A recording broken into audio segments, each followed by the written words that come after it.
फिर शुभ मुहूर्त में महायज्ञ की आहुतियां प्रारंभ हुई। फिर शुभ मुहूर्त में महायज्ञ की आहुतियां प्रारंभ हुई। भुवन चतुर्दश की समस्त शोभाएं मानो गौड़ हुई। किंतु सती का मान नहीं, स्थान नहीं ना भाग दिया। जब प्रश्न किया कुछ भूल हुई, तब दक्ष ने बोला त्याग दिया। तो कुपित हुई तब भद्रकालिका, गर्जन किया महाभारी, ये यज्ञ नहीं है पिताश्री, कुल के विनाश की तैयारी। और आडंबर ने किया भ्रमित, ये उन्हीं प्रभु की माया है। अहम तुम्हारा नष्ट करूं मैं, सही समय अब आया है। और जोड़ करों को नैन मूंद कर प्राणेश्वर को याद किया। पूर्णाहुत में खुद जाकर माने अग्नि का वरण किया। और पूर्णाहुत में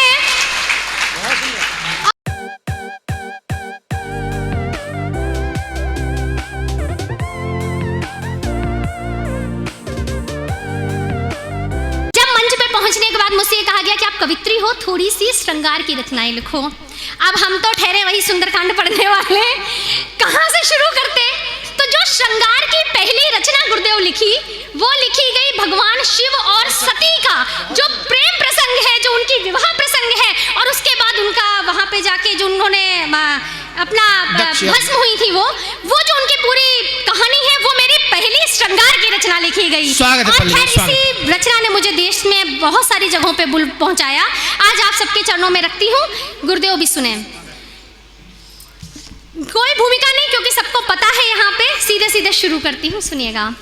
कि है परम अलौकिक दाम्पत्य, शिव सती का अनुपम संग सुनो।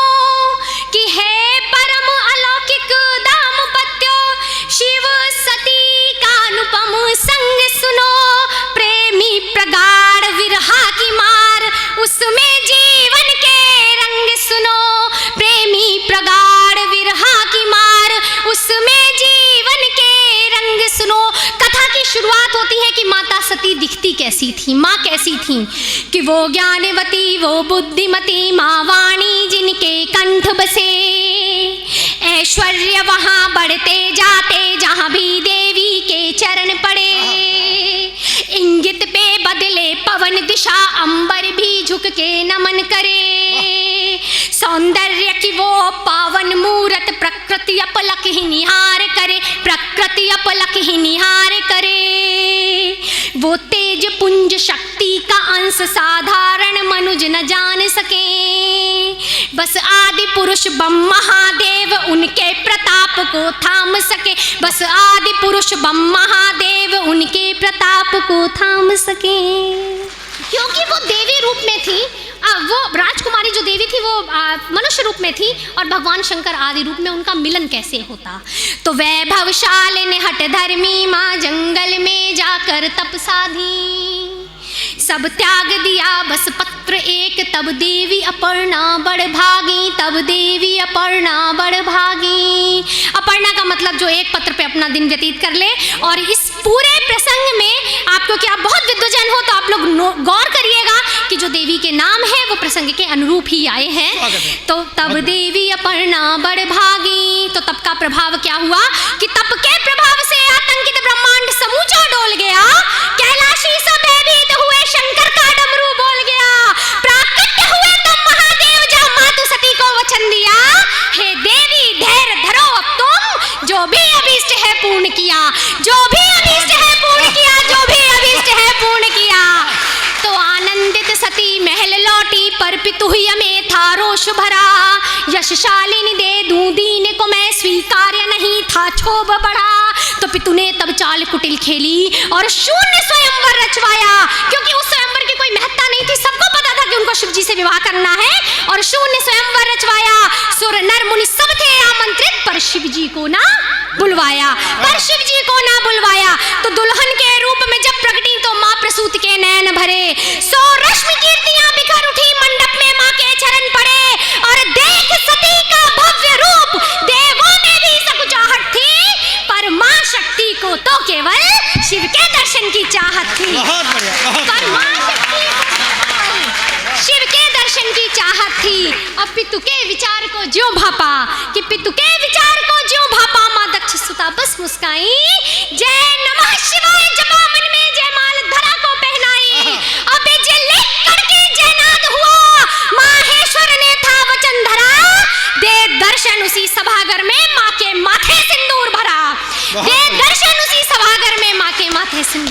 किया। तो देवों ने की स्तुति उनकी, यक्षों ने मंगल गान किया। तो देवों ने की स्तुति उनकी, यक्षों ने मंगल गान किया। और शिव पत्नी ने सजल नयन पति संग कैलाश प्रयाण किया। और शिव पत्नी ने सजल नयन पति संग कैलाश प्रयाण किया। यहाँ से उनकी तो गृहस्थी शुरू हो गई। किंतु कनखल नरेश था कुपित, बड़ा क्रोधाग्नि में अंधा हो बैठा था। उसका अंत निकट निश्चय, महाकाल से द्वेष पाल बैठा। और भव्य यज्ञ का किया आयोजन देवी को ये बताने के लिए कि वो किस भौतिक आडंबर को ठुकरा के गई हैं, कि भव्य यज्ञ का किया आयोजन, देव सभा सब बुलवाई, ना भूतो ना भविष्यति हर ओर घोषणा करवाई। और विश्वकर्मा ने रचा प्रांगण हर निर्माण सुनहरा था। जहाँ पे वो यज्ञ होना था, वो हवनशाला यज्ञशाला जो बनी, तो विश्वकर्मा ने रचा प्रांगण हर निर्माण सुनहरा था। प्रत्येक यज्ञ वेदी मानो शत शत सूर्यों का डेरा था। अपितु दैविक आयोजन में मंगल होना आसान न था। आमंत्रित गणमान्यों में बस नीलकंठ का नाम न था। क्या बात। आमंत्रित गणमान्यों में बस नीलकंठ का नाम न था। और हम अंतिम सर्ग की तरफ हैं कि त्रैलोकों में बड़ी जो हलचल सती ने सब कुछ भांप लिया। त्रैलोकों में बड़ी जो हलचल सती ने सब कुछ भांप लिया। माता पिता का कर स्मरण, पीहर का संताप किया। और लाख कहा लाख कहा लाख कहा, शिव ने की बिन आमंत्रण जाना ठीक नहीं। सुता को यूं ठुकरा देना ये सभ्य जगत की रीत नहीं। पर पीहर प्रेमा शक्ति में ना सती ने कुछ भी कान धरा। हुई कुपित धर दशा रूप ना किसी बात का मान धरा। तब महाविवश होकर शिव जी ने वीरभद्रगढ़ साथ किया। और एक बार पुनः स्त्री हटने पौरुष प्रेम को बाध्य किया। एक बार पुनः स्त्री हटने पौरुष प्रेम को बाध्य किया। अपने घर पहुंचती हैं तो मैया ने की आलिंगित और बहनें थोड़ा सा मुस्काई। मैया ने की आलिंगित और बहनें थोड़ा सा मुस्काई। पर दम्भी रुष्ट पिता ने ना देखा, जी भर तो अकुलाई। सोचा ना माना पति वचन, उसका मुझको ये दंड मिला। पर यज्ञ भवन की देख के शोभा सती को परमानंद मिला। कि हमारा मायका उन्नति पे है, ये सब रिश्तेदारी में चलता रहता है। पर यज्ञ भवन की देख के शोभा सती को परमानंद मिला। फिर शुभ मुहूर्त में महायज्ञ की आहुतियां प्रारंभ हुई। फिर शुभ मुहूर्त में महायज्ञ की आहुतियां प्रारंभ हुई। भुवन चतुर्दश की समस्त शोभाएं मानो गौड़ हुई। किंतु सती का किंतु सती का किंतु सती का मान नहीं, स्थान नहीं ना भाग दिया।